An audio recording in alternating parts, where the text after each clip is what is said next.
You walk into a supermarket. You believe you are making choices. Choosing brands, comparing prices, seeking value. But you are already participating in a system. Not designed for freedom, but for control. The supermarket is not just a place of purchase. It is a laboratory of behavioral engineering. An architectural panopticon. Not of bars and towers, but of aisles, cameras, signs, and subliminal choreography. Every element of the supermarket is strategically designed to condition your behavior.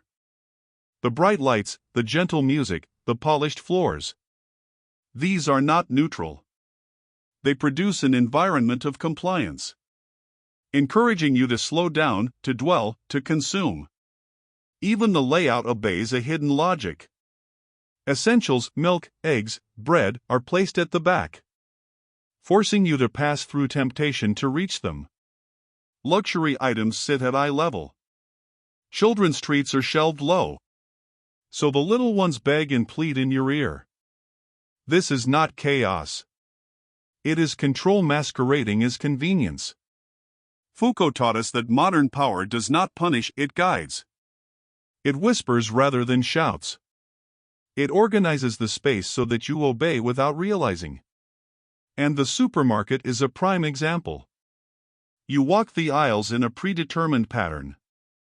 You push your trolley like a subject in a controlled experiment.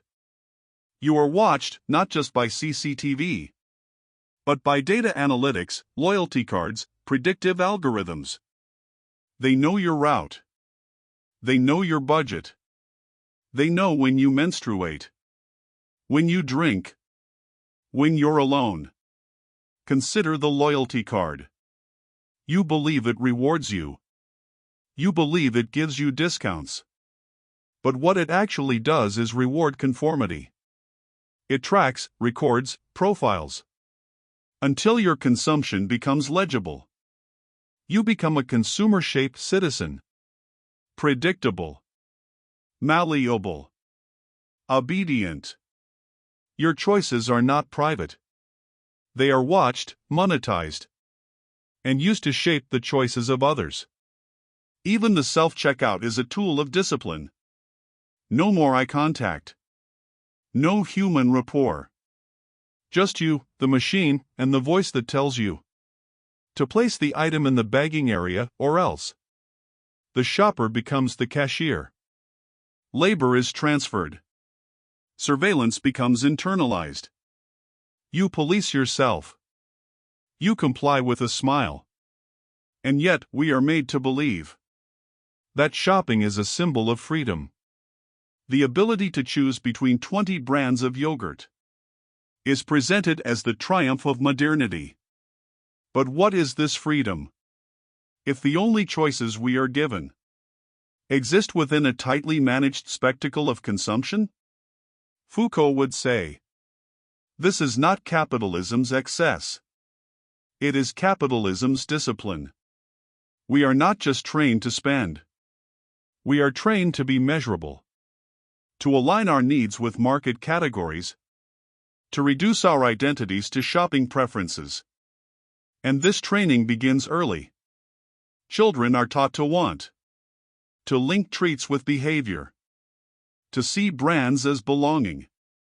Supermarkets replaced the agora, the ancient marketplace, not as communal spaces of exchange, but as isolating tunnels of individualized desire.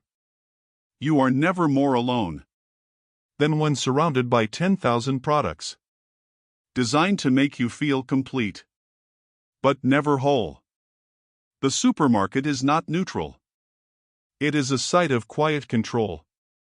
It teaches us how to desire, how to behave, and most dangerously, how to obey. You may believe you're shopping freely, but the shelves are already watching. Closing question. If even your food, your nourishment, is conditioned by systems of surveillance, what part of your life is truly your own? Let us step back, beyond the polished aisles, beyond the camera-lined ceilings, beyond the barcode and the plastic loyalty card. Let us ask, why do supermarkets exist at all? They have not always been here. Their rise is recent, a phenomenon of the last 30 to 40 years. Before this, food came from markets, farms, butchers, bakers, greengrocers. Not from massive corporations that own both the product and the shelf it sits on. Once, you might have known the person who grew your apples, or raised the cow that became your milk. There was proximity to your nourishment. There was trust, but also, crucially, there was agency. What did the supermarket kill? It killed the market. It killed the relationship between labor and food. It replaced exchange with abstraction. You no longer barter. You no longer negotiate. You tap your card and leave, believing the transaction is clean, neutral, and fair. But behind every apple is an invisible structure of land grabs, global supply chains, seasonal workers without rights, and monocultures destroying biodiversity. The supermarket does not grow food. It absorbs it. It hoards it. And then it sells it back to you, at a price that includes not only packaging and shipping, but marketing, surveillance, and profit margins for unseen shareholders. You are not paying for the apple. You are paying for the theater of choice. Now, consider how far we've come from a logic of subsistence, or even of trade. We once lived by the rhythm of seasons. We now live by the rhythm of stock levels and special offers. We once produced. Now we consume. We once exchanged value. Now we obey price. And this entire system is supported by a single myth: that this is progress. That the supermarket is convenient. That the modern life it sustains, the commute, the office, the burnout, the desperate holiday, is superior to the simple logic of local production and mutual reliance. But is it? Is this glass and steel existence really the peak of civilization? To wake before sunrise, to squeeze onto a packed metal tube, to spend your day under fluorescent lights in buildings you do not own, performing tasks you do not enjoy, so that you might earn the currency, to participate in the ritual of supermarket shopping. And for what? For a shelf of apples flown in from the other side of the world, while your local orchard lies dormant or bulldozed? This is not a rejection of technology or industry. It is a call to awareness. Supermarkets do not exist to serve you. They exist to discipline your consumption, to render you dependent. Dependent on the wage. Dependent on the structure. Dependent on the myth that this is the only way to live. This is not feudalism, this is something more sinister. Feudalism was explicit in its hierarchy. This system is disguised. You are told you are free, that you are choosing this life. But when was the last time you were presented with another option? Even your attempts to escape the branded holiday, the gym membership, the weekend brunch, are neatly folded into the same system.